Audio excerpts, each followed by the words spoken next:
sebagai penggerak Guru Inovasi Melaka adalah TS Dr. Mahfuzah, iaitu pensyarah daripada UTM, merupakan pengarah penerbit lah daripada UTM. Okey, jadi tajuk pada malam ini ialah TOT, Trail of Trainer, bagi kajian tindakan.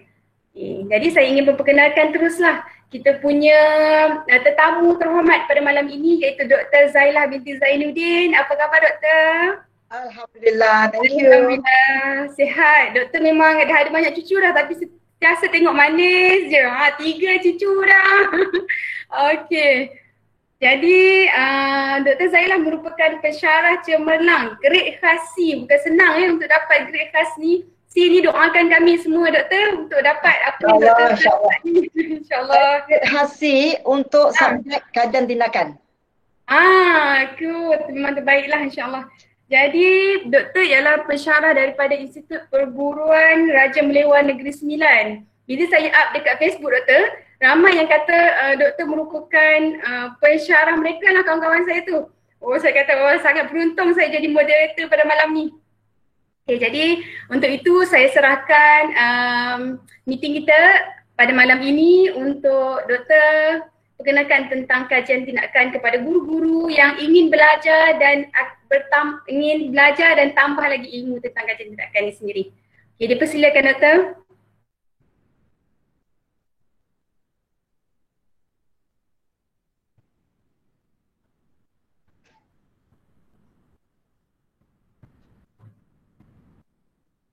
Okey, bismillahirrahmanirrahim. Assalamualaikum warahmatullahi wabarakatuh. Yang saya hormati pengurusi PGIM, Encik Gasmidi, serta seluruh jawatankuasa organisasinya dan kepada semua guru-guru, jurulatih-jurulatih sekalian yang bakal insyaAllah selepas 1 jam ni semua dah jadi jurulatih insyaAllah ya. Jadi target saya itulah dia, dapatkan kefahaman sebab sebagai jurulatih, okay, kita sebenarnya yang jadi isu kalau macam kita punya input tu kurang tepat, dia nak unlearn tu sangat sukar sekali, macam Azmi cakap tadi kan, nak unlearn, nak betulkan balik tu amat sukar. Saya sebenarnya bermula nak membetulkan ni pasal awal-awal dulu saya sangat rasa macam I'm alone, tak ada geng sebab tak ramai lagi orang yang dapat kedoktoran reka bentuk AR ni.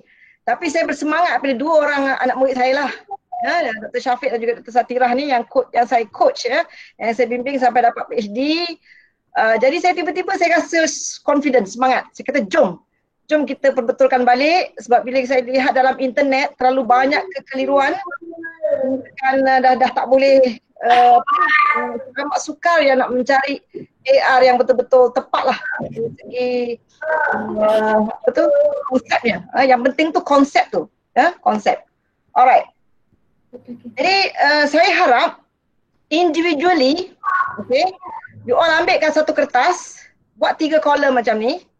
You tuliskan apa yang you sudah tahu tentang AR, what you already know, okay. Dan individually you write juga apa yang you nak tahu, pada malam ini. Contoh tak tahu, macam contoh you tak tahu macam mana format pelaporan, contoh you tak tahu macam mana analisis data ke, you tuliskan. Hopefully at the end of the session nanti, kalau yang you tak tahu tu masih tak terjawab, mungkin you kena tanya balik atau mungkin kita perlu ada another session. Maknanya tak tercapai lah objektif you ya. Jadi kaedah KWL ni memang selalu saya gunakan kalau saya bagi talk ya. Sebab tak bergunalah session itu kalau tak terisi kolom yang ketiga tu. Kolom yang ketiga ni dia mesti menjawab semua persoalan-persoalan kolom nombor 2. Itu harapannya. So you all tulislah sendiri-sendiri apa yang you dah tahu, senaraikan. Apa yang you nak tahu, senaraikan. Nanti sendiri-sendiri cek. Ya, sendiri-sendiri cek. Saya akan tanya at the end of the session nanti, apa lagi yang you rasa tak puas hati. Okay? Dan apa yang you belajar nanti, you tuliskan dalam kolom yang ketiga. Ini individual punya kerja lah ya. Saya bermula dia punya conceptual framework dia, alright, dengan teori pembelajaran mastery. I'm sure all of you very familiar apa yang dimaksudkan dengan falsafah pembelajaran mastery ini, ya. Mastery learning, ya. Dia kata semua pelajar boleh berjaya. Yang normal sekiranya pengajaran cikgu tu berkualiti. Okay? Kalau cikgu berkualiti, tak ada masalah. Jadi isu je sekarang ni, macam mana kita nak jadi guru berkualiti? Salah satu cirinya ahli-ahli PJM ni lah. Ya? Of course, kalau you berkualiti meaning you mengamalkan amalan terbaik. Amalan terbaik ni dia tak statik, dia dynamic. Hari ini dia amalan terbaik, besok dah mungkin obsolete. Alright? Macam dulu face to face, banyak teknik-teknik. Ya? Tapi bila PKP, teknik tu dah tak relevan. You kena unlearn, okay? And you kena buat AR, macam mana nak tambah baik? Amalan yang selama ni baik, dah jadi obsolete, dah tak relevan. Okay, bila you dah beralih kepada GDPR ni. Okay, itu sebab saya kata, AR ni kena sentiasa diamalkan. Jadi macam culture, ya. It is part of your teaching learning, bukan something yang added. Bukan tugas tambahan, no. It is sepatutnya jadi kita punya daily routine. Right, to improve kita punya practice. Sebab apa? Kalau berdasarkan kepada James Strongey ni dalam bukunya bertajuk Effective Teachers, alright, dia mengkategorikan ada 12 ya ciri-ciri guru yang berkualiti. Kita nak tengok top 3 je hari ni. Ya, verbal ni macam kebolehan kita bercakap lah. Ini kena praktis. Selalu kena cakap depan cermin. Saya rasa semua facilitators ni, semua guru-guru cemerlang inovasi ni, ini tak ada masalah. Dia suara kalau perempuan tu lebih kurang macam saya lah. Ya. Verbal. Tapi yang kedua dia panggil kemahiran pedagogi. Nombor 2, top 2. Ya.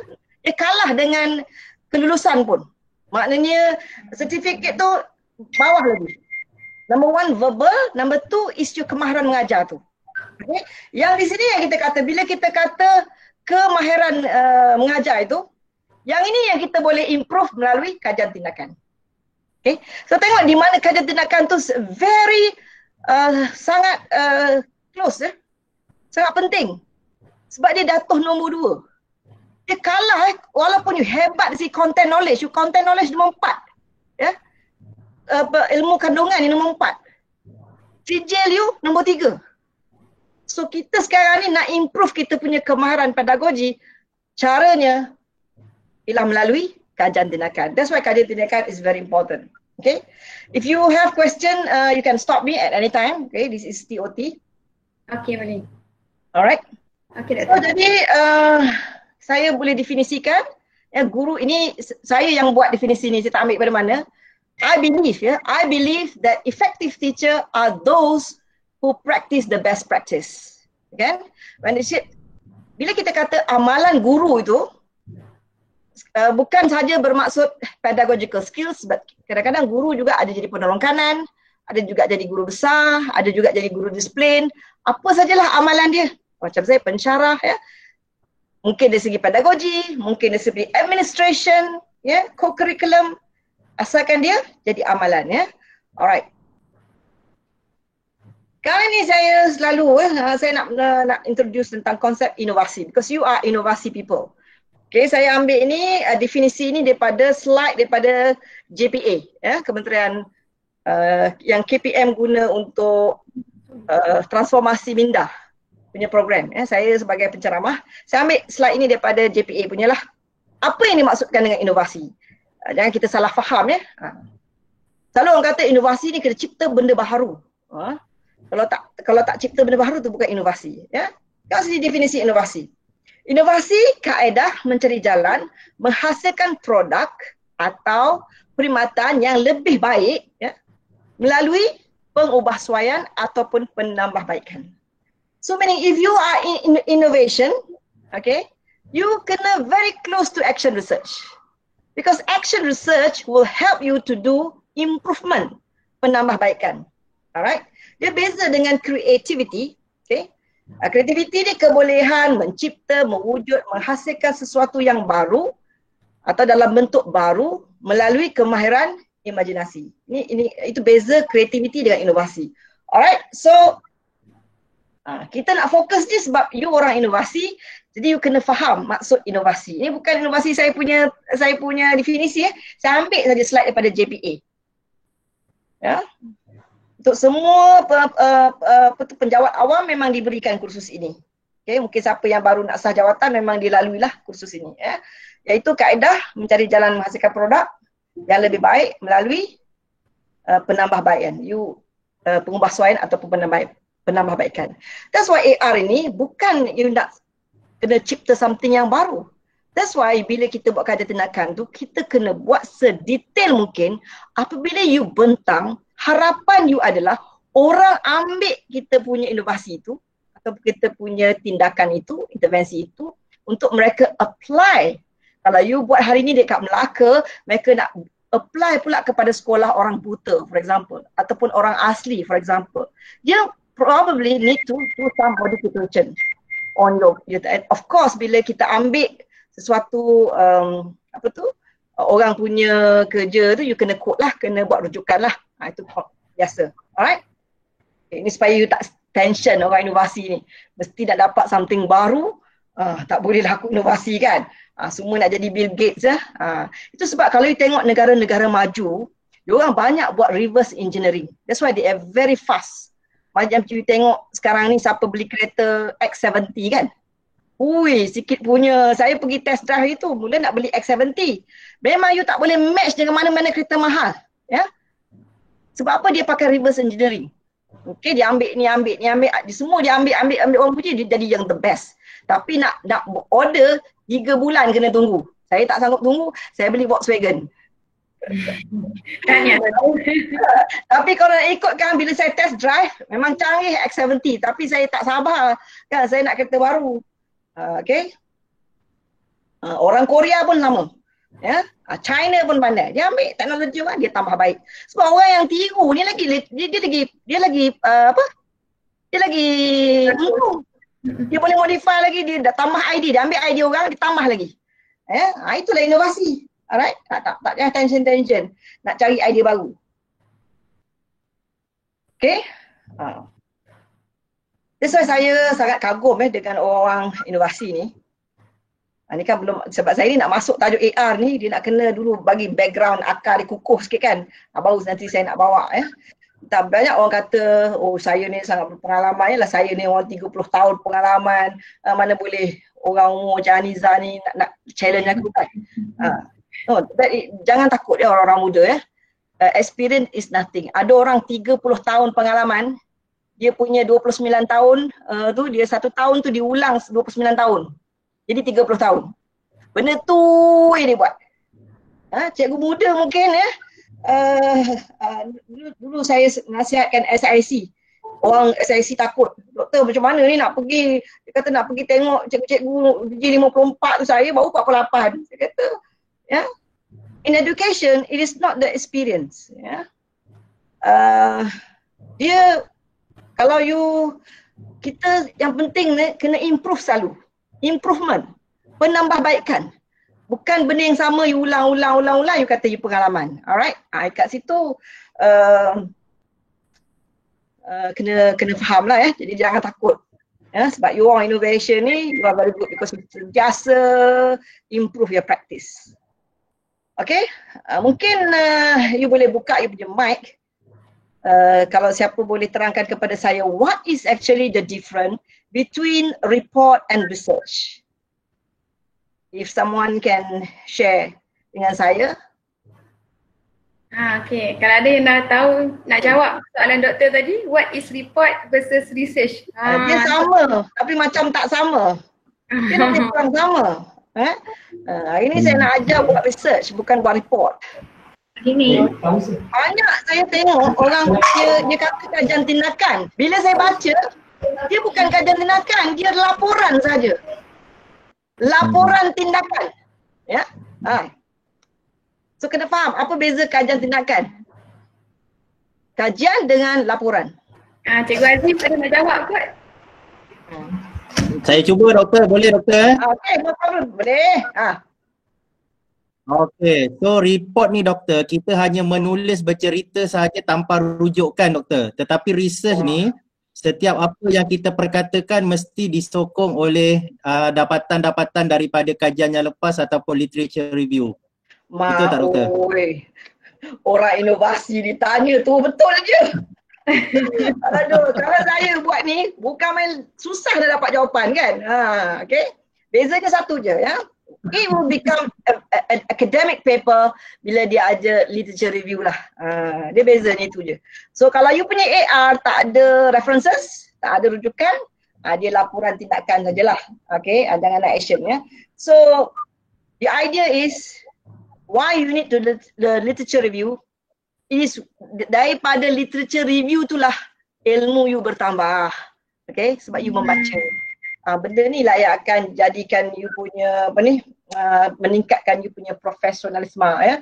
Alright, and then you kena from the knowledge that you nak apply the knowledge to improve you punya practice tu ya. Especially bila kita nak cari intervention. Okay, nak cari intervention biasanya kita perlukan kepada literature. Ini nak kena faham. It's very important. Bila kita sebut research, dia ada dua perkataan yang you kena faham. Satu, approach.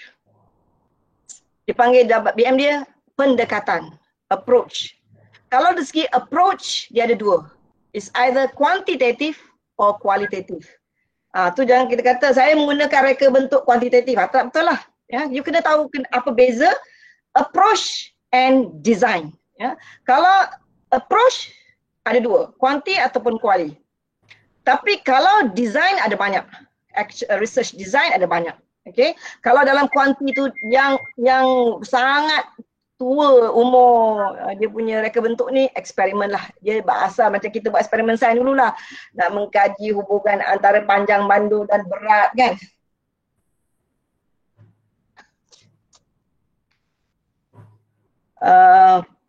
Ada hipotesis ya. Kita buat eksperimen, kita tengok apa hubungan panjang, makin masa pendek ke? Mesti ada hipotesis. Bila kita dapat data, kita tengok sama ada nak tolak hipotesis ataupun nak terima. Okay, begitu juga bila bawa dalam education pun samalah. Kita ada hipotesis yang kita perlu ada data analisis untuk melihat sama ada hipotesis tu boleh diterima ataupun tidak. Okay, dan ada banyaklah. Sama ada kuasa-kuasa ni kalau tak ada control group, kalau kita nak tengok macam hubungan antara satu pembuli ubah dengan satu, kita buat korelasi kan. Itu yang biasa. Ni kalau buat PhD ni banyak lah orang buat kajian eksperimen kan. Macam saya buat PhD ataupun master, saya tak minat ni. Because masa saya cikgu dulu, bila orang bentang-bentang saya tak faham. Bila saya tak faham, saya tidur. Kan? Saya kata apa benda lah orang ni banyak nombor kan. Saya pun tak faham. Masa tu saya muda-muda lah macam Aniza ni ya. Cun-melecun masa tu pergi IAB orang bentang. Apalah orang ni cakap ni kan. Saya pun mengajar kat kampung, kat Terengganu tu, pergi IAB tu tengok orang bentang-bentang pensyarah-pensyarah tu, ya Allah apa benda dia cakap ni kan. Saya cuba nak faham. Okay. Dan approach kuali, ini yang suka tulis-tulis panjang-panjang, ni cerita etnografi kalau you nak menghuraikan satu cara hidup budaya asli ke apa, you kena duduk dalam tu, you tengok, you tulis cerita. Ataupun kajian kes ni banyak orang keliru dengan AR. Ya. Kajian kes ni kalau you ada satu fenomena yang hebat, masuk sekolah tu semua 5A. Apa dia buat, apa rahsia you nak pergi tengok. You bukan boleh kata, saya ni saya nak buat kajian kes lah, saya nak buat tentang saya mengajar tajuk ni. Kau siapa? Kau siapa nak buat kajian kes? Kes ni mesti yang fenomena yang hebat baru you boleh pergi kaji. You sebagai pengkaji, you tak terlibat dalam benda yang you nak kaji tu. You pergi sekolah tu, you sebagai penyelidik saja. Dia beza kalau kita kajian tindakan, kita mengkaji diri kita sendiri. Okay, itu beza. Sebab banyak saya tengok orang yang dia suka-suka hati je. Nak buat pasal dia satu kes, dia cerita pasal diri dia buat kajian kes. Ataupun sejarah ni, biasa kita nak cerita pasal contoh tentang Petronas, macam mana research tentang Petronas, macam mana dia jadi satu organisasi yang besar. Dan banyak semua scholars research mengatakan kajian tindakan ini duduk bawah payung kualitatif. Dia tak payahlah kita nak bertengkar because kita mesti based on references. Semua scholar mengatakan AR duduk bawah payung kuali. Okay, jadi kita terpaksa terima lah because kita bukan profesor-profesor apa, mereka membuat kajian kita terima. So AR ialah mereka bentuk satu design yang sama taraf. Dia sama taraf dengan eksperimen, dia sama taraf dengan korelasi, dia sama taraf dengan kajian kes, dia sama taraf dengan kajian sejarah. Dia merupakan salah satu reka bentuk yang sah di bawah pendekatan kualitatif. Jadi itu dari segi definisi. Kat sini jelas ke? Jelas betul. Kajian tindakan ni dia yang paling mirip ialah dengan kajian eksperimen. Sangat mirip, ya, sebab dia ada intervensi. Contoh, ya, ada satu kajian eksperimen orang PhD buat. Dia nak tengok keberkesanan menggunakan e-book. Ya, dia buat. Dia ada control group, ada ataupun dia kalau dia tak boleh buat random, dia buat kuasai. Satu group saja. Dia tengok macam mana keberkesanan e-book ni. Alright? Ada orang buat kajian tindakan juga. Dia juga nak guna e-book. Dua-dua ni ada satu eksperimen nak buat e-book, satu ajar research nak buat e-book. Jadi apa beza? Siapa nak jawab?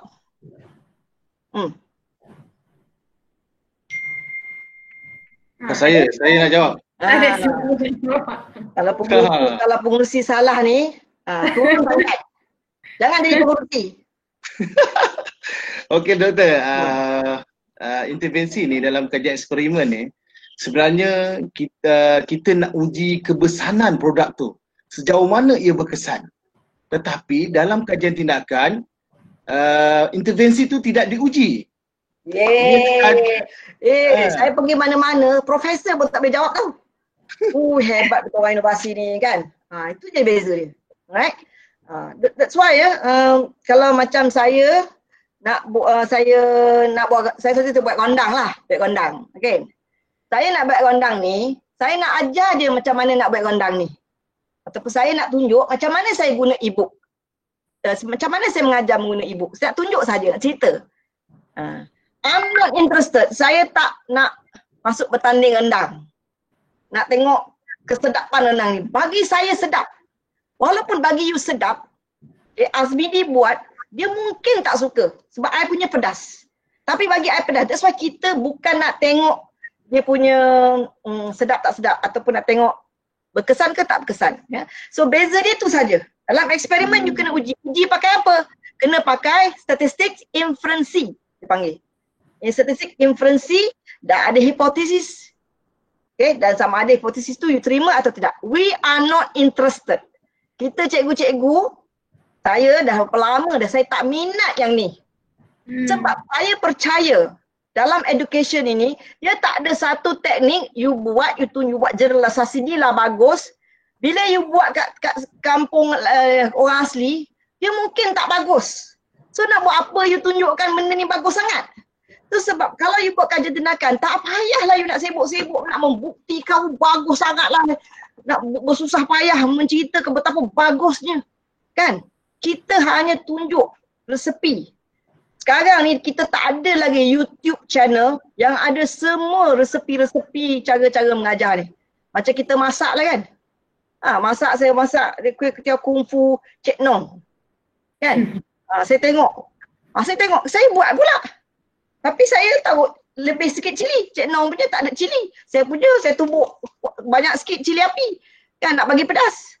Kan? Jadi ini yang kita nak bila kita ada banyak resepi-resepi mengajar ni, dia macam jadi YouTube resepi itulah.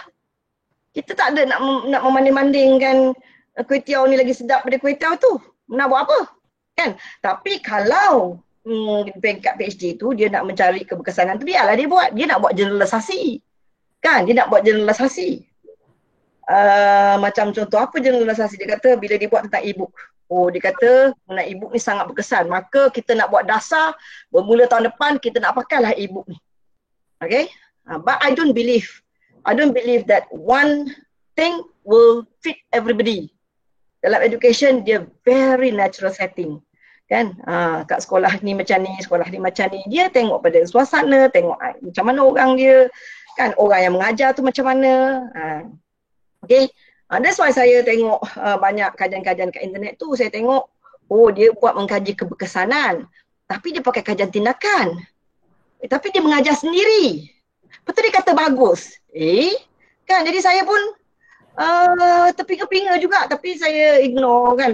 Saya bercakap seorang-seorang kan. Jadi banyaklah orang kata, oh doktor sekarang kat universiti tak terima penyelia saya keliru. Saya kata, bukan penyelia keliru, saya pun keliru. Because terlalu banyak dah, kesilapan dah terlalu besar sangat. Jadi that's why saya cubalah memujuk, atau asalnya saya memujuk guru cemerlang di Melaka. Cucuk sikit-sikit kan bagi dia terpengaruh dengan saya. Sebab saya nak membetulkan. Okay? Jadi kajian tindakan, kalau kajian eksperimen, you tak boleh mengajar sendiri. Kalau you nak kaji tentang e-book tu, you sebagai pengkaji luar. You mengkaji orang yang menjalankan e-book tu.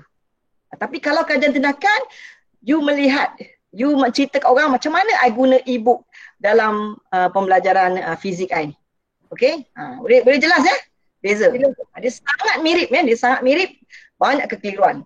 Jadi kalau dalam kajian eksperimen tu sudah pasti satu perkataan yang biasa digunakan adalah mengkaji keberkesanan. Kalau soalan dia sejauh mana keberkesanan, dia tengok itu memang kajian eksperimen. Okay? Kalau kajian tindakan dia tak ada guna istilah-istilah keberkesanan dan sebagainya. Dia lebih kepada menambah baik. Macam mana saya tambah baik? Ya? Yang you all buat dekat guru-guru inovasi ni, you all buat peringkat yang bawah sekali tu. Peringkat classroom research. Okay? Classroom research ni you ambil lah isu-isu kecil saja. Isu-isu contoh apa? Budak tak hafal sefe, budak tak tahu campur, budak tak tahu tolak kan. Macam mana nak ajar tolak, macam mana nak ajar budak tulis berangkai-rangkai, macam mana nak ajar pecahan, guna games. Azbindi dia ajar macam mana nak ajar kira cepat untuk budak-budak pendidikan khas. Dia ajar very simple-simple kan. Ajar cara dia dalam seminggu settle. Kalau dalam seminggu settle tu, itu level classroom lah tu. Itu level first degree. Seminggu selesai. Tapi kalau seminggu tak selesai, 2 minggu tak selesai, sebulan baru selesai kan, 2 bulan baru selesai, itu peringkat masters lah tu. Dia susah sikit. Macam tadi kalau macam saya dah kata buat lempeng lah.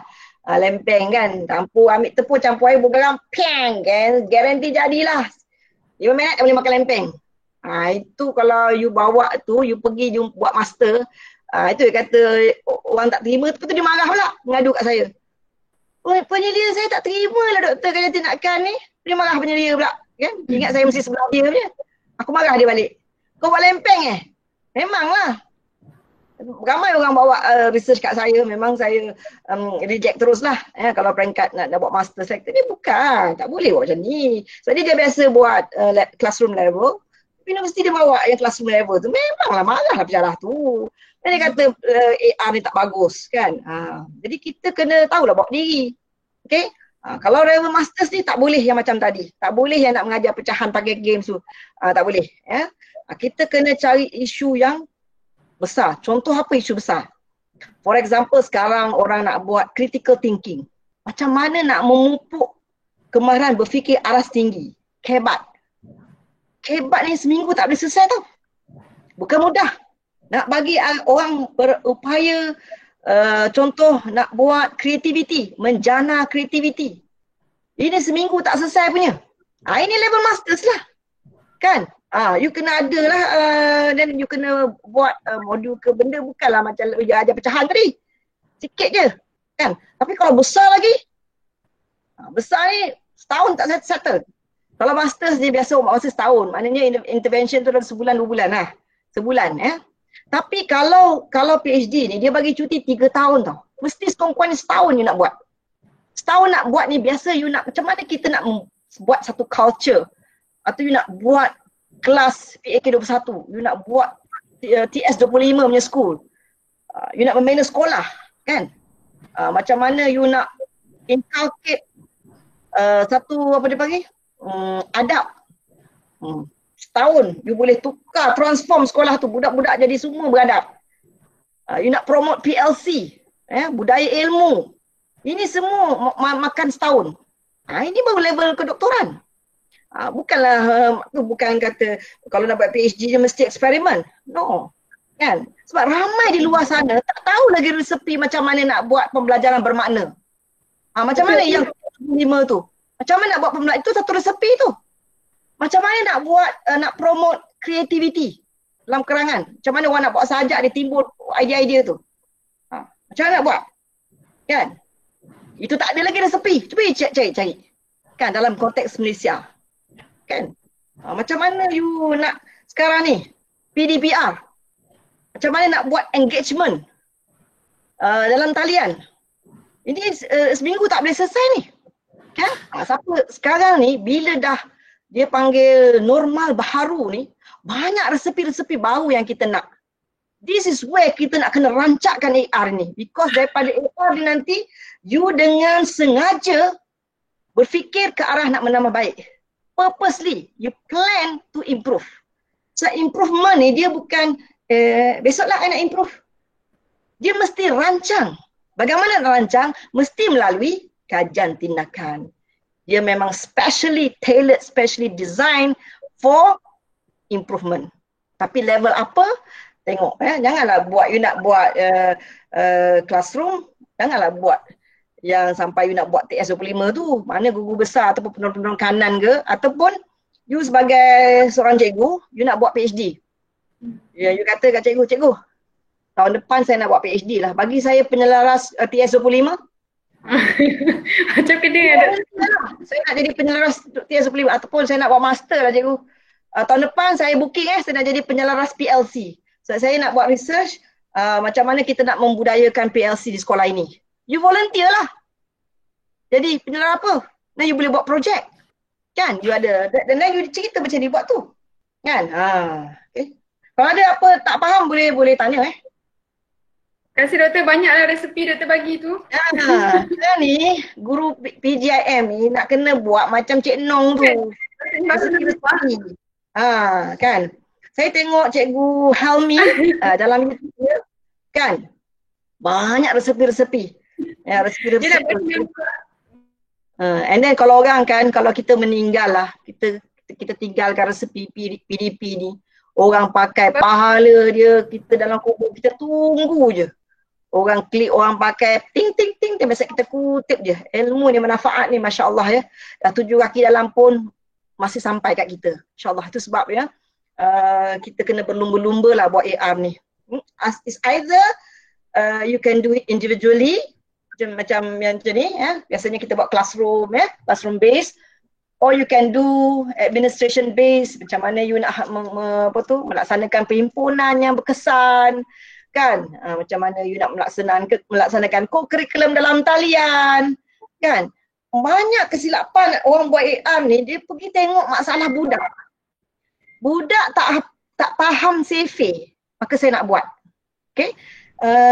It is not like that. Okay? Dia tak faham mungkin memang dia kumpulan yang remedial, kan? Bukan pasal budak tu tak dapat, maka you buat AR. Kan? AR ni must come from you. You buat refleksi, you tengok. Apa resepi nak buat ni? Bukan kita buat resepi tu nak tengok orang ni sebab orang nak makan. Kita kena from ourselves.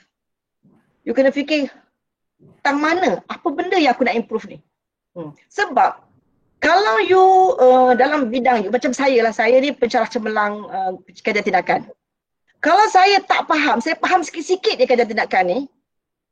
Bila I terangkan, kalau saya tak apa faham, you rasa you faham tak? Kalau saya macam sikit-sikit dia faham, dan saya nak bagi ceramah, you rasa dapat tak orang yang mendengar tu? Tak dapat. Kalau kita memang berkualiti, saya faham betul-betul, bila saya ajar insyaAllah budak akan dapat. Itu mastery learning kata. That's why kita sekarang ni nak improve kita punya diri sendiri. So kita tahu tang mana. Kalau kita berkualiti, definitely insyaAllah. Itu yang normal. Yang tadi tu saya kata semua murid normal. Tapi mungkin kita panggil dia tak dengar. Dia mungkin ada masalah pendengaran. Kan? Kadang-kadang kita pandang, dia tak pandang muka asam tu. Mungkin dia ada masalah penglihatan. Yang saya cakap tadi, masa learning ni semua murid yang normal. Alright? And then saya banyak buat yang ni lah. Saya banyak buat. Kalau saya jadi jurulatih utama untuk kebangsaan, apa projek-projek yang kebangsaan tu saya bila saya bentang ke luar negara, saya tulis dalam bentuk kajian tindakan.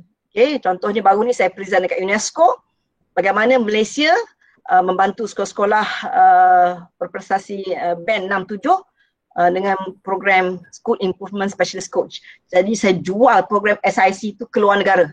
Saya tunjuk dekat negara-negara. Bila saya turun pada pentas tu, Myanmar, India sebut, wah very good Malaysia. Dia kata dia pun nak tiru resepi tu. Dia pun nak buat macam mana coaching. Sebab dia kata SIC ni pergi sekolah nak borak dengan cikgu pasal PMP. Kalau tak ada SIC ni, cikgu-cikgu kat sekolah, dia borak pasal Tupperware je. Kan? Macam saya cikgu fizik. Masa kat sekolah dulu, I have no one to talk to. Saya seorang cikgu fizik kat situ. Tanya Cikgu Aziz. Memang kita selalu lonely ya cikgu fizik ni. Kan tak ada orang, saya seorang je. Dan bincang dengan siapa? Pergi staff room, orang jual kain, orang apa. Tak ada orang nak cerita pasal fizik. Kan? Kalau zaman dulu ada SIC, bila SIC datang, saya boleh lah. Kan? Wavelength sama dengan kita. Alright. Kalau ada soalan kat chat, beritahu saya. Okey Doktor, baik. Okay. Ni cuba tengok, ini antara beberapa yang saya suka lah kan, yang saya suka dia punya definition kan. Okay. Ni tak ada apa lah, baca sajalah ya. Study conducted colleagues in the school of the result of the activities to improve instruction. The keyword improve instruction, evaluate decision. Okay. It is a fancy way of saying let's study what's happening at our school and how can I make it a better place. Alright, improving. Semua cakap pasal improving. This is something that I really need to share with you. Something that I fall in love with ketika Jack Whitehead datang ke Alam Maya lah. Dulu saya quote je dia, saya tak, siapa lah orang tua ni kan. Saya tak pernah jumpa pakcik ni. Bila pakcik ni baru ni saya buat pandemic on action research, kebetulan Dr. Syafiq kenal dengan Jack Whitehead, dia pun join. Dia pun promote. Bila saya dengar living educational theory ni, saya terus jatuh cinta. Okay? Apa maksud living educational theory? Selalu orang kata, bila kita cakap pasal teori ni, kita ingat siapa? Vygotsky, kita ingat siapa? Yang anjing tu apa benda? Pavlov kan? Asyik orang tu je Piaget. Itu dah berapa kurun lama dulu. Itu je yang balik kita sebut-sebut. Sebenarnya kata Jack Whitehead, dia kata cikgu-cikgu pun kita boleh keluarkan teori-teori ni. Teori apa? Teori pendidikan yang hidup. Teori ni mesti hidup. Kita kata macam Azbidi dia buat benda tu. Speed line tu. Itu dia macam, itu teori dia lah tu. Dia buat kat sini, boleh apply kat sini. Kan? Yang nak sibuk cerita pasal Pavlov tu je. Kita pun boleh cakap pasal teori. Kan? Tapi teori kita hidup. Buat macam ni, kita ubah sesuai macam ni. Buat jadi macam ni. Tu dia kata teachers are generating their own living educational theories. Kita yang mengeluarkan theories. Cara mana? Dengan melihat, examine, melihat ya, ke dalam diri kita sendiri. Dan menjawab persoalan ini, iaitu bagaimana saya nak menambah baik amalan saya. For the benefit of human flourishing, dia kata, untuk kesejahteraan. Okay. Dengan apa dapatan-dapatan kita, teori-teori kita hidup tadi, dapat mensejahterakan. Macam Azbidi tu lah. Banyak dia tolong. Kan? Sebab kalau Azbidi tak buat, dia tentang orang pendidikan khas, tentang orang asli, siapa nak buat ni? Siapa nak buat? You tengok ada tak Dr. Ibrahim Bajunet tulis tentang orang asli? Tak ada.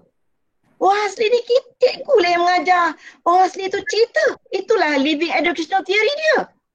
Siapa nak buat lagi? Kita lah pahlawan-pahlawan duduk berperang-perang tu, kita tahulah yang sabit ni elok ni. Kita dekat scene education. Kita ada practitioner. Jangan pula kita menunggu arahan daripada orang yang dah 30 tahun mengajar. Macam ni lah ajar. Cara macam ni lah. Dia pula. Dia pula buat dasar-dasar untuk kita. Itulah kita kata teori-teori hidup ni ialah suara kita. Bottom up. Okay? Macam ni ajar dia. Macam ni. Jadi sebenarnya Bila kita present, saya sangat yakin lah lepas bila you all dah jalan TOT ni, setiap sekolah dia buat webinar dia sendiri. Dia buat webinar sendiri dan kita saling mempengaruhi. Kita bentang Azmidi, dia akan hasut. Macam saya sekarang ni, saya tengah menghasut anda semua ni. Saya tengah menghasut you, so you faham ni teori educational theory, supaya you buat. So, kalau you buat, I dapat pahala tu insyaAllah. Kan? So itu yang kita nak kejar. Kita nak menghasut, mempengaruhi orang luar supaya buat macam aku buat ni, ajar macam aku buat ni. Kan? Tapi dia nanti sampai kat tempat dia mesti modified punya. Mesti modified. Tengok setting. Macam you tanam padi lah. You tanam padi dekat Mardi tu, dia kontrol sana, you kontrol sini, cantik loh. You pergi tanam dekat tempat sebenar tu, datang ribut habis. Itu sebab saya tak apa suka yang kontrol-kontrol group ni. Kan? Kita ni natural putih. Dekat setting sedia ada. Okay? Jadi faham tadi living educational theory ni? Jangan takut ya. Kita we should be proud of kita punya intervention. Okay? Supaya orang ramai lagi gunakan kita punya pendekatan itu. Dan orang modify untuk sesusah hati. Ya? Orang takut kita pun Allah tahu. Tapi dari segi akademiknya, saya pun pernah marah juga kan orang saya buat betul. Lepas tu dia tak mention pun nama saya. Kecil hati, tapi tu dunia punya hal lah. Itu zaman-zaman muda dulu saya terasa lah kan. Tapi dari segi akademiknya bubuh lah nama kan. Tapi tak bubuh pun, kita yang penting tu kita niat tu, kita nak buat Allah sayang kat kita. Itu yang dan orang lain dapat manfaat. Sebab kita nak menjadi, sebab baik manusia dia kata orang yang memberi manfaat kepada orang lain. Itu yang kita nak ya. So remember ada 4 main difference between AR dengan kajian biasa. Bila terang nanti you kena terang macam saya cakap ni lah. The purpose kalau AR memang nak tambah baik. Kalau kajian eksperimen dia nak uji hipotesis dengan tujuan nak buat generalisasi. Kita nak tambah baik amalan dengan harapan bukan nak buat generalisasi, dengan harapan kita boleh pengaruh orang lain. Itu yang orang melumba-lumba nak pergi buat seminar, pergi bentang tu. Bentang ni bukan apa. Kita nak pergi pengaruh orang. Kalau you pergi bentang peringkat international, you dapat pengaruh orang international. Pahala lagi banyak. Kan? Kalau buat dekat dengan dalam sekolah punya webinar, tak sikit sangat. That's why saya dengan asbab COVID ini, maka kita dulu tak terbayang nak buat webinar online ni. Saya rasa kalaulah boleh, setiap sekolah kat Melaka ni, by the year 2022 ni, dah every school must have their own webinars on action research. Ya, sekurang-kurangnya ada 6 ke 8 paper dah boleh buat webinar. Lepas tu panggil lah siapa-siapa, bagilah keynote, bagi Azmidi, bagi keynote. Aniza bagi keynote kat sini kan. Hari ni sebab hari ni saya nak buat TOT. So you kena faham konsep dan you boleh olah. Dengan boleh olah, so you dah faham. Okay, thank you. Nanti you all lah jadi keynote. Saya dah tak teraya dah sakit lutut semua. InsyaAllah doakan mudah-mudahan sihat ya. Okay, dia punya record sekarang ni senang duduk pun boleh. Sekarang ni webinar senang. Tak payah, ni saya pun pakai seluar je ni. Pakai seluar panjang. Punggung pun tak payah pakai kain, pakai seluar je. Seluar tidur. Dan senang. Kalau reka bentuk kalau kajian biasa tu, mesti kita dah tetapkan terlebih dahulu. Kita tetap sampel dia macam ni kita akan buat, kita tetapkan. Tapi kalau AR, natural setting, diubah sebab kita buat tentang diri kita. Dan kita adalah subjek. So dia tak ada isu-isu buat persampelan lah, ada perkataan responden lah, tak ada. Kita jauhkan. Itu biar orang PhD buat, orang eksperimen buat Alright, kita hanya guna penganalisis data. Yang paling hebat pun kita pakai calculator je lah. Ataupun kita kira pakai Excel je lah kalau ada pun buat yang paling canggih pun buat graf-graf sikit-sikit sudahlah. Sebab kita nak buat deskriptif saja. Dan kita gunakan bahasa yang mudah. Kita tak adalah signifikan, tak signifikan tu. Biar orang eksperimen lah buat yang tu. Yang banyak perkataan-perkataan yang teknikal yang mereka gunakan, all the jargons, all the t-test and tu semua bagi dekat orang-orang yang buat kajian biasa. Alright. So ini bila kita cakap tentang analisis, ada 2 saja analisis. Satu analisis deskriptif, satu analisis inferensi. Untuk action research, kita guna kajian deskriptif. Okay, deskriptif mean, standard deviation mean tu boleh lah. Okay, banyak narrate, penceritaan. Macam kita buat rendang, kita cerita. Mula-mula kita bubuh bawang, tumis, lepas tu tumis macam mana sampai kuning-kuning sikit, lepas tu taruh ayam, bubur santan. Kita cerita lah, penceritaan, narrate. Ya? Tapi kalau cerita faham, supaya kita buat resepi ni, kenapa YouTube sangat berjaya? Sebab you watch in action. Secubit, kita tengok dia cubit macam mana. Kan, daripada kita tulis. Dan sekarang ni kalau nak masak, pergilah ke YouTube. InsyaAllah jadi. Ya? Tapi buat Koswi tak jadilah. Saya dah 2 kali dah cuba tak jadi. Ya, 2 kali dah. Pakai YouTube tu ikut tak jadilah. Kena pakai air abu.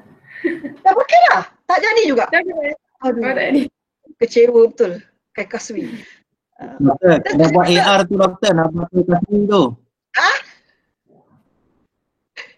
Kena buat AR tu, nak buat aplikasi. Tak baik. Aduh, dah tengok beberapa resepi dah. Tak jadi juga. Jadi dia macam lembik. So meaning kalau macam-macam tu lah kita buat AR, orang lain buat, you buat jadi ni. Jadi buat apa you nak beria-ria, nak membukti-buktikan tu. Keberkesanannya tu sebab bila orang buat, mungkin tak jadi. Dia macam buat kuih juga. Cara tu. Ya? Saya tengok bila orang buat bentang AR, separuh masa tu dia ceritakan bahawa banyak data-data ni bahawa bagus sangatlah dia punya ni. Yang kita pentingkan macam mana kau buat tu. Bukan nak mengatakan rendang ni kalau kita bubur minyak macam ni dia peduli apa. Kita nak tahu macam mana kau buat tu. Berapa banyak bawang kau buat tu. Kau potong macam mana. Kau masukkan masa bila. Detail ni macam tu. Okay? Kita tak gunakan inferensi. Kalau inferensi ni dia macam dia ada populasi, perkataan populasi, dia ambil sampel sikit, berapa persen sampel tu kena ada formula dia, you testkan t-test dekat sampel tu, lepas tu you buat balik, you buat generalisasi kepada populasi tadi. Inilah inferensi. Buat t-test semua tu. Ini tak mau. Ini dia akan kajian biasa, eksperimen biasa. Okay? So the key word is we are not to prove. Sebab perkataan-perkataan yang diharamkan dalam kajian tindakan ini membuktikan. Itu kalau saya jumpa, tersirat betul hati aku kalau perkataan membukti. Memang never, ya, never. So jurulatih kena ingat tu. So ni dia yang penting there's 4 types. Saya nak tunjuk macam mana the hardest, the most difficult one is the reflection. So reflection ni orang selalu tak tahu macam mana nak start. Saya ada tips lah. Ya. Nanti saya bagi exercise. Tip dia soalan satu je. You duduk, you fikir. Ya. Apalah benda yang paling you nak selesaikan? Apa paling you nak improve? Kena fikir. Macam saya gitu, saya tengok macam mana nak buat active and fun and thinking together ni. Macam mana saya nak buat? Saya ni pencara cemerlang. Kan? Macam mana nak buat aktif pada yang budak aktif, lepas tu menyeronokkan, lepas tu ada thinking lagi. Macam mana nak buat? Jadi, bila kita dah ada tu, and then the second question, you tanya, why? Sebab biasanya orang bila dia tak boleh jawab soalan why ni, macam contohlah, banyak orang fail lah dalam bisnes ke apa, orang tanya, kenapa you bisnes tak ada, saja je bisnes. Dia tak boleh jawab kenapa. Itu yang fail tu. Pasal apa you buat master? Saja je, kebetulan kita budak orang hantar borang, ada borang IC je lah. Memang tak pas. Jawapan tu tak cukup.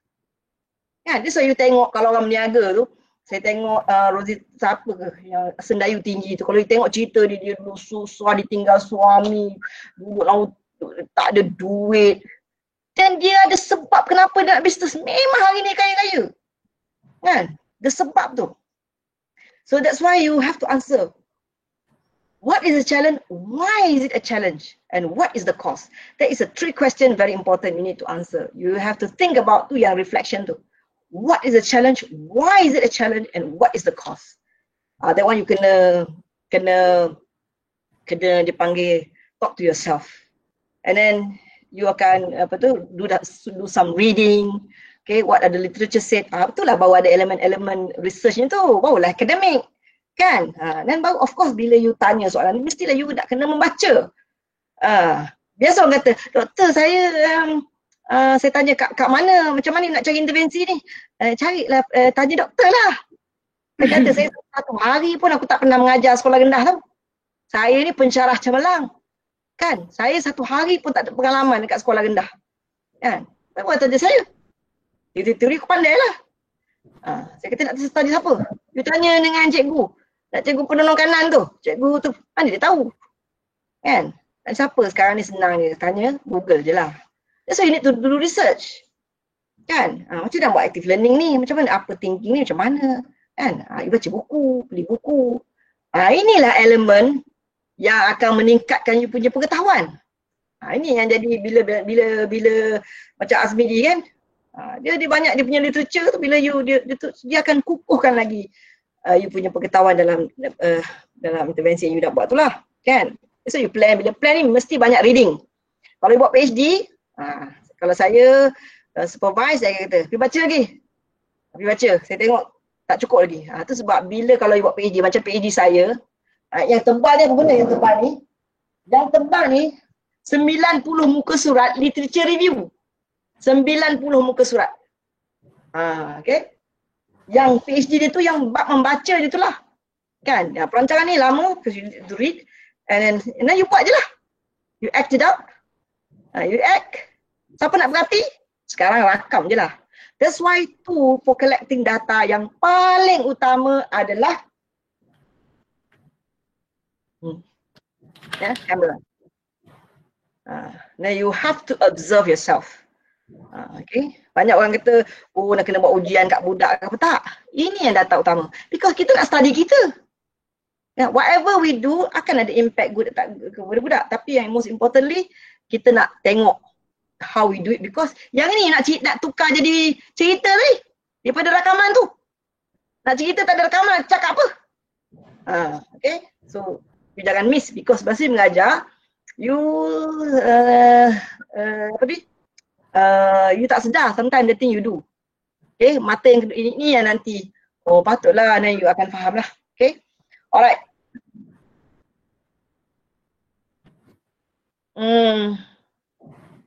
Yang saya cakap tadi lah. How do you write your research question, the purpose? Okay, ini saya kira nak kena pattern juga ni, you all boleh ikut ni.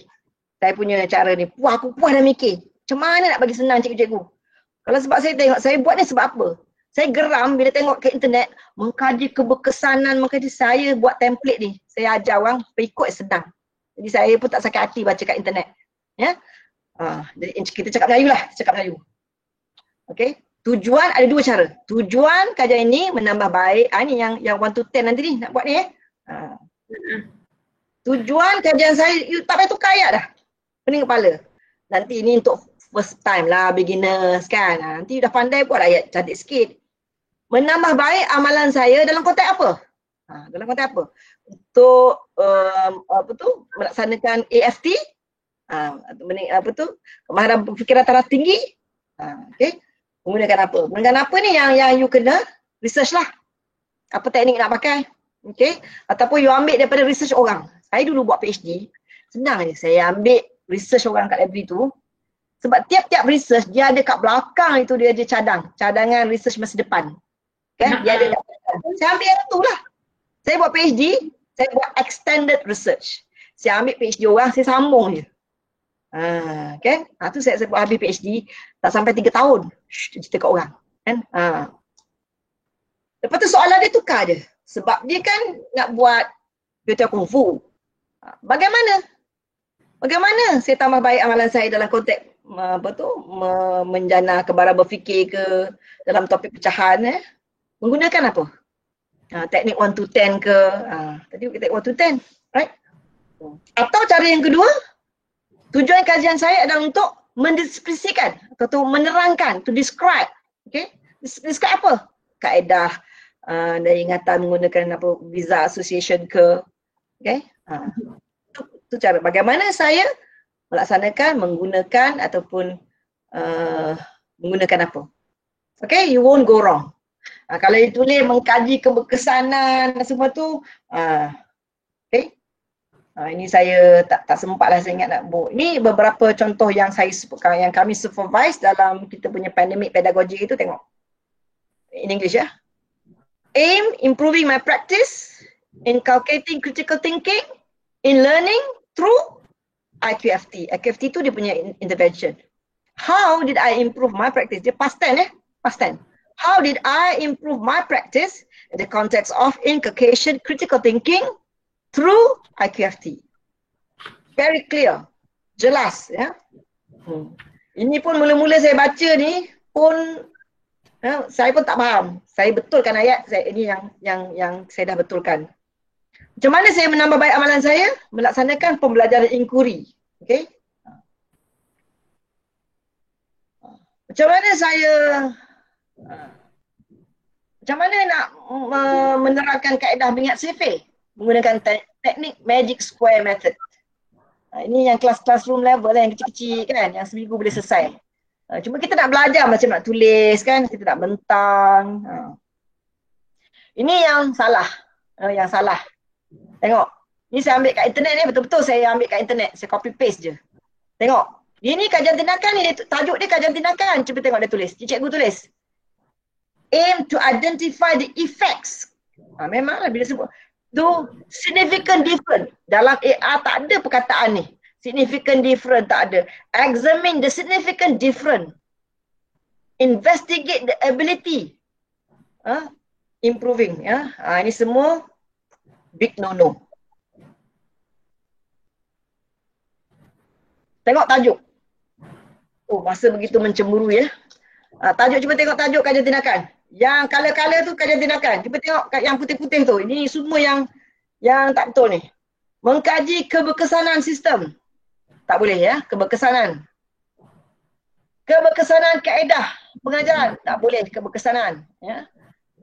Macam mana ni SBD? Macam mana nak tukar apa ni? Nak tukar yang keberkesanan kaedah pengajaran melalui pembelajaran kooperatif ni, tukarkan dia kepada tajuk kajian tindakan. Menunjukkan. Macam mana nak tukar keberkesanan kaedah pengajaran melalui pembelajaran kooperatif ini, jadikan dia tajuk kajian tindakan. Macam mana? Ataupun siapa nak jawab? Ya, Smidi je kena. Alright. Tengok kajian tindakan punya. Kawalan gerak kaki. Teknik TKK dalam permainan bola jaring. The inculcation of critical thinking through investigation question, IQFT. The integration of web application device to teach modern geometry. Nampak tak macam resepi punya tu?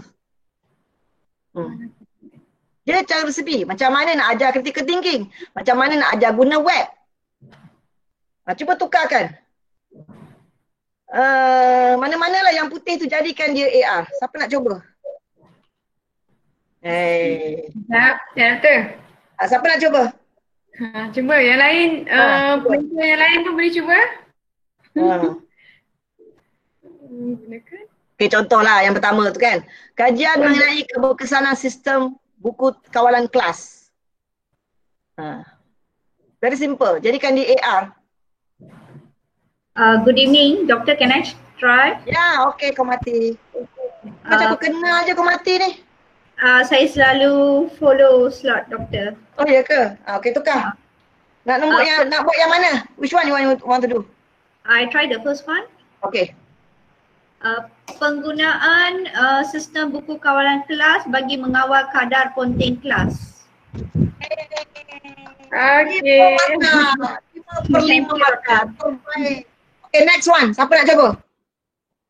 Siapa next? Pandai lah kau mati ni. Woi. Power orang Melaka ni. Orang Melaka. Saya orang Perak, Doktor. Saya join. Orang Perak. Macam mana? Saya juga CBD. Okay, cepatlah. Saya je bercakap. Kata dah faham tadi. Cepat. Azif. Buat Azif nombor 2. Keberkesanan kaedah Pembelajaran kooperatif.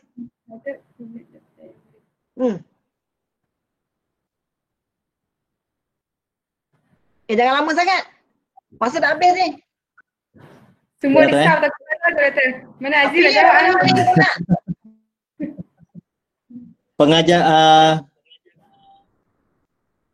Pengajaran kaedah kooperatif pengajaran kaedah kooperatif terhadap kursus Cost Management Accounting 2. Boleh lah kan, boleh lah. Okey ya. Ataupun apa tu, pengajaran kursus Cost Management Accounting menggunakan pendekatan kooperatif kan, boleh juga. Ataupun penggunaan kooperatif dalam pengajaran kursus Cost Management. Jadi kita tahulah, nak ajar kooperatif, tajuk ni tak pakai kooperatif. Kan? Bila you tahu kesan aktiviti hands on tu, you dah jadi macam di eksperimen. You tahu kesan dia. Kan? Jadi you faham dah jadi you tengok tak adalah macam saya tengok bila orang buat ni semua meningkatkan bukan salah tapi bosan. You kena kreatif ya. Ini saya nak tunjuk macam mana nak mereka bentuk tajuk kajian tindakan supaya orang tengok, orang tahu. Macam kalau you buat an action research on the effectiveness uses of flashcard. Bila orang tengok an action research. Kalau saya tengok, tapi nak buat effectiveness, dia nak buat keberkesanan tapi buat kajian tindakan. Ini yang jadi keliru ni. Ini yang jadi keliru. Ini definitely ni tak betul. Ya, tak betul. Kalau you nak buat effectiveness, tak boleh pakai AR.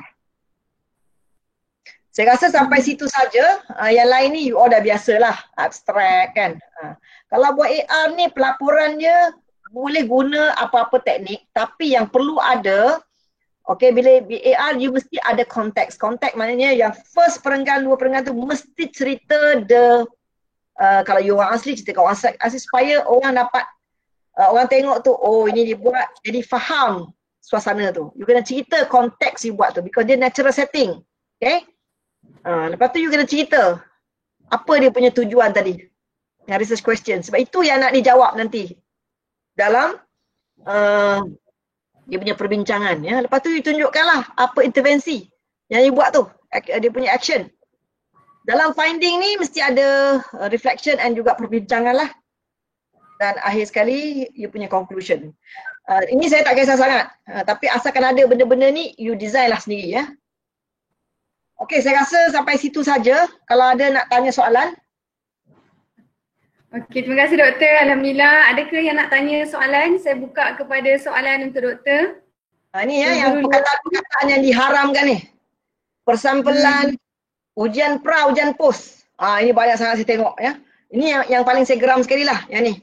Ujian pra, ujian post ni kalau boleh delete terus. Ya, biarkan ini orang eksperimen. Boleh pakai ujian, tapi tukarkan jadi ujian diagnostik, ujian biasa. Ujian OTI 1, ujian OTI 2. Jangan guna responden, tak ada responden, ya, tak ada rintis, semua ni eksperimen, kita mengkaji kita. Jangan sesekali guna mengkaji keberkesanan. Dan satu lagi perkataan yang ya, sekali-kali menggunakan perkataan membuktikan. Ya. Research is never to prove. Ya. Kita hanya dapatan menunjukkan, bukan dapatan membukti, bukan, ya, menunjuk. Perkataan macam populasi semua jangan guna, ya. Jadi sebab, okey? Jadi doktor, kalau contoh kita tak guna perkataan populasi apa tu, kita punya target tu kita sebut macam mana doktor? Pelajar je, murid.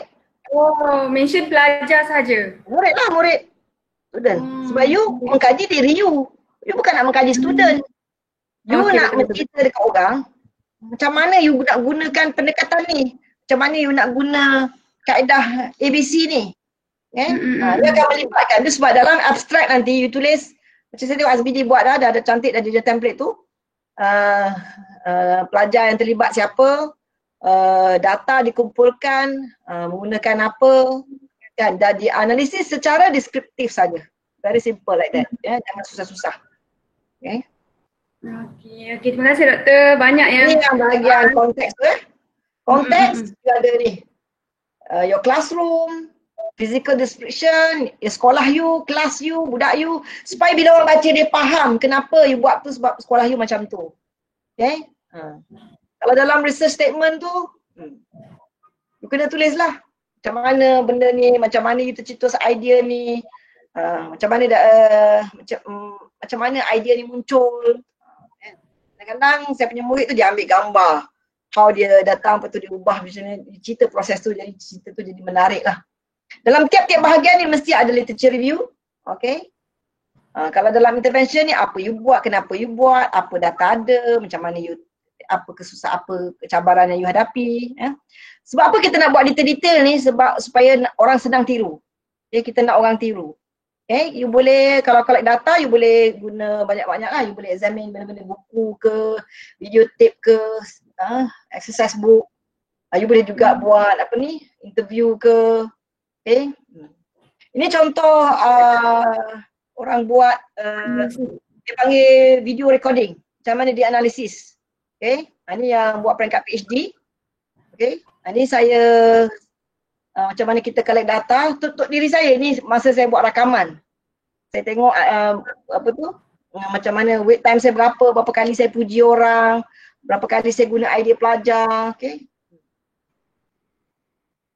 Okay, ni finding. Ni implikasi apa benda tulis.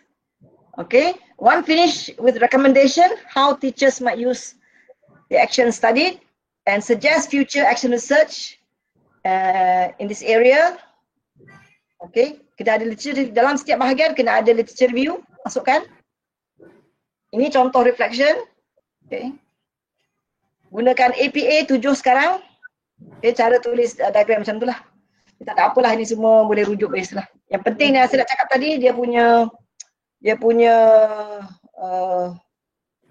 ni ya, student saya baru tengok dia punya abstract. Dia boleh bentuk cerita. Yang tadi saya beri tu satu contoh, tapi ini abstrak ni. Dia buat dalam bentuk cerita. Dia dapat tesis yang terbaik ni. Di UK ni buat ni. Balik dia bagi saya present tesis dia ni. Okay, ini saya ambil daripada tesis, saya ambil gambar, saya tunjuk. Itu dia punya refleksi. PhD student nanti tu guna. PhD student yang guna kajian tindakan ya, doktor? Dia buat kajian tindakan. Ini dulu dia belajar dekat Raja Melewah. Kemudian dia buat master kajian tindakan, buat PhD pun kajian tindakan. Dia dah grad lah tahun 2019 dia grad. Murid saya lah. Pada Malaysia dia hadiah saya sebiji. So saya ambil lah. Buat contoh. Terima kasih doktor atas perkongsian malam ni. Sangat-sangat bagus dan faham lah untuk kami guru-guru yang baru sangat. Macam saya sendiri, dari segi tajuk tu sendiri pun memang dah salah dari segi kajian tindakan tu. Okay. Dan pada malam ni juga saya rasa macam sebelum ni saya fikir saya dalam proses teringin nak sambung PhD juga. Jadi saya fikir, tapi saya fikir adakah kajian tindakan ni boleh digunakan untuk PhD? Tapi bila doktor cakap antara tajuk-tajuk yang boleh dibuat tadi, pasal TS25, pasal adab di sekolah, benda tu jelas. Memang saya kata, okey, boleh digunakan. Okay, terima kasih doktor. Ya, terbaik. Okay. Lepas ni saya buka kepada soalan. Ada soalan tak? Buka mic terus lah, boleh terus. Okay. Cikgu boleh buka mic kalau ada soalan. Okay, saya tunggu beberapa minit untuk soalan. Kalau tak ada soalan, kita akan pergi ke pengurusi PAGIM untuk kongsikan cara penulisan bagi kajian tindakan ni. Sangat-sangat mudah kalau kita isi slot tu saja. Okay. Ada soalan? Maknanya faham betul Tak ada soalan nak tanya. Aduh, bagilah. Ada lagi yang masuk lagi doktor ni. Banyak malam ni 70 dekat 80 orang yang masuk. Alhamdulillah, syukur pada Allah. Alhamdulillah, banyak ilmu doktor, banyak pahala dah dapat ni. Alhamdulillah. Okay, jadi kalau nanti ada soalan, saya buka soalan. Jadi sekarang ni saya minta Cikgu Azmi lah untuk share the presenting. Cikgu Aziz, bagi Cikgu Aziz cakap dah. Dia pun sebelum dia buat ni pun Cikgu Azmi present. Saya ada Cikgu Azmi present. Midi present. Okey, boleh. Saya ada masalah talian Cikgu Okey, Azmidi. Okey, boleh. Alhamdulillah.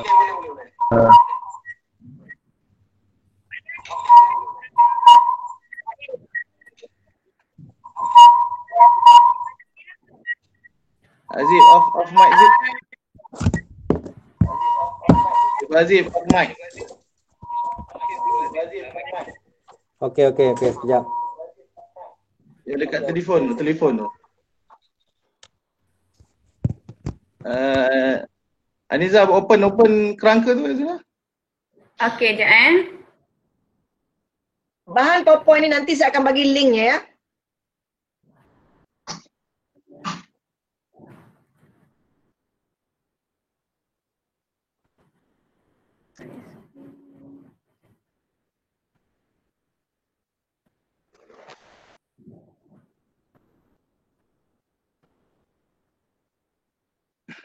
Okay, nampak kerangka ni? Okey, nampak. Okey, bismillahirrahmanirrahim. Assalamualaikum warahmatullahi wabarakatuh. Tahniah dan terima kasih kepada semua yang hadir pada webinar malam ni. Okey, ini adalah penutup lah yang mana kami daripada PJM sebenarnya saya dan Cikgu Azif telah merangka bagaimana kita nak menulis panduan untuk guru sebenarnya dengan menggunakan kaedah 1 to 10 ni, iaitu ada 10 yang perkara yang perlu diingat. Saya tidak menerangkan secara detail, saya nak tunjuk pintas lalu saja. InsyaAllah reka bentuk ni setakat yang mampu kami buat akan ditambah baik nilai nanti yang akan digunakan di seluruh negeri Melaka dan juga Malaysia, yang mana dengan menggunakan kaedah 1 to 10 ni guru dah boleh mula menulis. Kami dah siap-siap dah panduan apa semua yang Dr. Zaila terangkan tadi semua. Bagaimana nak menulis ayat, nak mulakan ayat dulu, kita buat basic-basic dulu supaya tuan-tuan ni dapat merasai bahawa kajian tindakan tu sebenarnya adalah sangat mudah. Dia bukan satu eksperimen sebenarnya. Dia secara naratif saja kita nak ceritakan resepi kita. Okey, yang pertama kita lihat ada abstrak, iaitu step pertama abstrak, ada penerangan. Saya tunjukkan ada wording merah tu. Yang kedua kita masuk pada pengenalan. Yang Dr. Zaila cerita tu kita terangkan latar belakang sekolah apa semua supaya orang faham. Dan kita sokong juga literature review, teori dan model dan juga journal. Ini yang kami rangka. Step yang ketiga, fokus kajian. Fokus kajian ni kita hanya berfokus untuk menambah baik amalan kita dengan menggunakan kaedah apa. Step keempat ni tujuan kajian. Okey, apa tujuan kajian yang kita buat? Okey, ada ayat-ayat dia. Soalan kajian, lepas tu ada kumpulan sasaran. Kita gunakan kumpulan sasaran. Yang ketujuh, step yang ketujuh ialah reka bentuk, kaedah kajian. Banyak sebenarnya kita boleh guna Catwin, McTaggart, macam-macam kita boleh guna, banyak yang kita boleh guna. Tapi yang mudah kita guna yang ni lah, kaedah kajian. Dan juga kita mengumpul data tu macam mana, kita masukkan dalam tu ada pemerhatian, ada pemerhatian lagi apa dalam tu kami letak. Semakkan dokumen, temu bual, yang paling penting rakaman video tadi Dr. Zaila kata. Dan juga markah ujian diagnostik, yang mana dia bukanlah satu ujian pradampos. Macam kita masuk tahun 1, murid tahun 1 dia masuk daftar, kita bagi macam ujian diagnostik. Kita just nak menceritakan bahawa teknik kita ni bahawa sangat dapat meningkatkan lagi kita punya amalan pengajaran kita. Kita bagi sikit data ujian diagnostik saja. Yang bila kita nak menulis nanti, jangan kita cakap kebesanan. Kita just menceritakan, menunjukkan peningkatan. Kita nak tunjuk bahawa ada peningkatan. Okey, lepas tu lepas kajian kaedah kajian, yang ke-8 ialah tindakan yang dijalankan. Setiap tindakan yang kita jalan intervensi tu. Apa aktiviti pertama, apa dia pemerhatian aktiviti pertama. Kita buat refleksi sikit tentang pemerhatian kita tu. Dan kita sokong dengan literature review. That's why Dr. Zaila kata mesti ada literature review setiap bahagian supaya kita ni bukan berbentuk laporan. Kita ni berbentuk kajian ilmiah. Walaupun kita buat lempeng, tapi lempeng tu sedap. Luar biasa. Tak naklah lempeng kosong je. Dan seterusnya yang ke-9, dapatan kajian. Kami kongsikan bagaimana nak tulis dapatan kajian ni. Kita mesti tulis dalam bentuk secara deskriptif. Deskriptif. Kemudian tu disokong oleh literature review. Ada contoh-contoh ayat-ayat dia. Dapatan kajian ni contoh graf. yang kami masukkan data-data ni. Kami tunjukkan contoh-contoh supaya cikgu boleh nampak, boleh ambil sebagai orang kata sampel. Okey, terusnya dan akhir sekali adalah rumusan dan implikasi. Okey, rumusan dan implikasi ni, ini dah contoh-contoh ayat dia. Macam Dr. Zahira lah, kita pakai dulu ayat-ayat yang ringkas ni apa semua. Mungkin cikgu ada lebih kreatif, cikgu punya idea, cikgu boleh ubah. Tetapi ingat cikgu, kita buat ujian ni, guru adalah penyelidik tu adalah subjek. Kita mencerita diri kita saja. Kita mencerita tentang diri kita, bagaimana kita masak guna speed line, macam mana saya guna speed line, macam mana cabaran speed line tu, saya tak cerita pun speed line tu sangat berkesan, kita nak cerita kat orang ni speed line ni bagus, seronok, murid seronok, boleh mengira, kita berbentuk naratif saja. Dan akhir sekali, lepas rumusan implikasi, last sekali adalah kami kongsikan bagaimana nak tulis refer. Refer pun dia ada mengikut format APA. Dia ada format dia, bukan kita sebarang tulis saja. Jadi saya percaya dengan adanya 1 to 10 kaedah ni akan membantu cikgu. Kami masukkan perkara penting dalam kajian tindakan. Cikgu-cikgu tengok, kajian tindakan adalah untuk menambah baik amalan, to prove, to improve, but bukan untuk membuktikan, to prove. Jadi ayat-ayat macam ni yang kita kena selalu gunakan dalam kita punya penulisan. Bukan untuk to prove tetapi to improve. Okey, lepas tu mesti ada lecturer review pada setiap bahagian. Lepas tu bilangan muka surat ni minimum biasa 10 muka surat hingga 15 muka surat. Kita bukan buat master PhD, kita nak buat lempeng je. Jadi cikgu hanya fokus kepada intervensi dan juga dapatan kajian je. Kat situ penceritaan cikgu. Dan seterusnya perkataan-perkataan yang dilarang. Kalau Dr. Zaila diharamkan, saya buat dilarang lah cikgu. Yang pertama membuktikan, sampel, ujian pra dan post, dan last sekali mengkaji kebesanan. Ni semua tidak boleh guna cikgu dalam penulisan kajian tindakan. Dan seterusnya kami ada buat satu contoh kajian tindakan AR ni, iaitu AR berbentuk I-Force dan juga speed line. Cikgu boleh tengok nanti insyaAllah. Kita punya kerangka ni cikgu saya akan share dengan Cikgu Aziz, akan share. Kita akan buat siri ketiga ataupun siri ketiga. Lepas ni kita akan buat bengkel siri ketiga untuk guru-guru Melaka, yang mana kita nak memperkasa lagi, memperbudayakan lagi penulisan kajian tindakan ni di peringkat sekolah. Bermaksud pada hujung tahun setiap sekolah dia akan melahirkan satu buku koleksi kajian tindakan. Itu niat saya sebenarnya. Kita nak buat satu TOT, kemudian nak kembangkan lagi penulisan AR ni yang lebih mudah. Tak mestinya nak inovasi. Cikgu boleh buat, ambil misal kata PDPR ni, cikgu menggunakan WhatsApp, menggunakan YouTube. Cikgu boleh menulis. Intervensi cikgu ni dalam bentuk AR je. Tak mestinya kita nak ada inovasi baru kita nak menulis. That's why AR ni sangat mudah sebenarnya bila kita faham balik. InsyaAllah saya percaya dengan ada kerangka 1 to 10 ni dan juga penerangan Dr. Zaila, saya percaya insyaAllah cikgu-cikgu lepas ni dah tidak perlu risau bagaimana kita nak menulis kajian tindakan dengan lebih mudah. Okey, itu saja. Okey, terima kasih Cikgu Azmidi atas perkongsian tadi. Adakah benda ni kita akan, mana Dr. Zaila? Rupanya ramai orang marah saya ni. Sebab kenapa?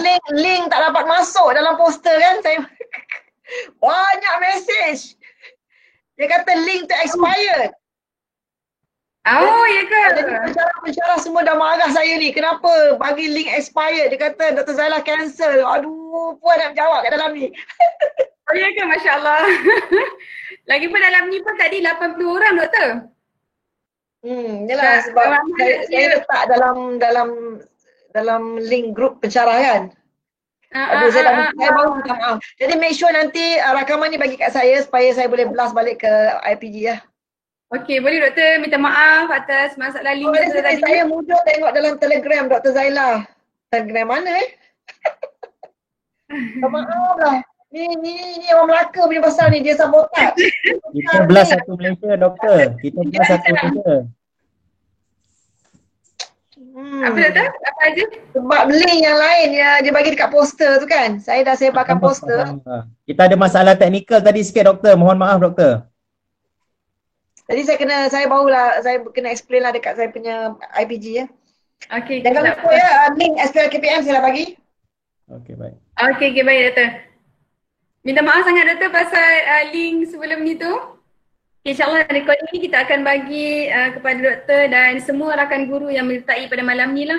Dan saya harapkan semua rakan guru yang menyertai isi link SPRKPM yang diberikan di ruangan chat, boleh isi, dan saya mengucapkan sebanyak-banyak tahniah dan terima kasih kepada Dr. Zaila binti Zainuddin, kepada pengerusi PGIM Cikgu Azmidi dan naib pengerusi Cikgu Azif, dan kepada semua guru-guru tahniah saya ucapkan. InsyaAllah para guru sekalian di luar sana boleh menjalankan kajian tindakan sendiri di sekolah, kita cuba je buat. Okay, pada masa sekarang mungkin kita boleh cuba membuat kajian tindakan di mana kita menggunakan apa aplikasi yang kita gunakan sepanjang kita menjalankan PDPR ni. Okay, jadi saya rasa itu saja daripada saya, dan kita gunakan semua ilmu-ilmu yang diberi oleh Dr. Zaila ni untuk kita menulis kajian tindakan dan kita sebarluaskan kepada rakan-rakan guru lain di luar sana, insyaAllah. Okay, thank you. Assalamualaikum warahmatullahi wabarakatuh. Jumpa lagi doktor. Jangan pernah ni doktor. InsyaAllah kita jumpa lagi. Okay. Saya nak menjawab kat kawan-kawan ni. Jangan lupa hantar apa ya? Hantar apa tu? Okey, baik doktor. Okey, baik. Okey, terima kasih. Assalamualaikum. Waalaikumsalam.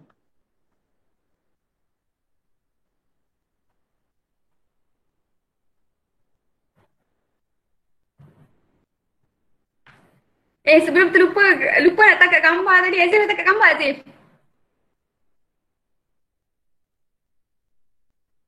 Saya pakai phone, susah sikit lah. Oh ya ke? Ada. Ada. Okey, kita share nanti. Recording ada. Recording ada. Okey, baik. Okey, baik. Okey, terima kasih. Jumpa lagi semua. Assalamualaikum warahmatullahi wabarakatuh. Selamat malam. Terima kasih semua. Tahniah kepada moderator, tahniah Cikgu Haniza sebab berjaya menjadi moderator yang terbaik pada malam ni. Mudah-mudahan insyaAllah kita buat siri ke-3 atau ke-4 nanti lagi sekali. Okay. Mudah-mudahan kita dapat jumpa lagi sekali. Terima kasih semua. Terima kasih sebab sudi mendengar webinar kita pada malam ni. InsyaAllah. Okay.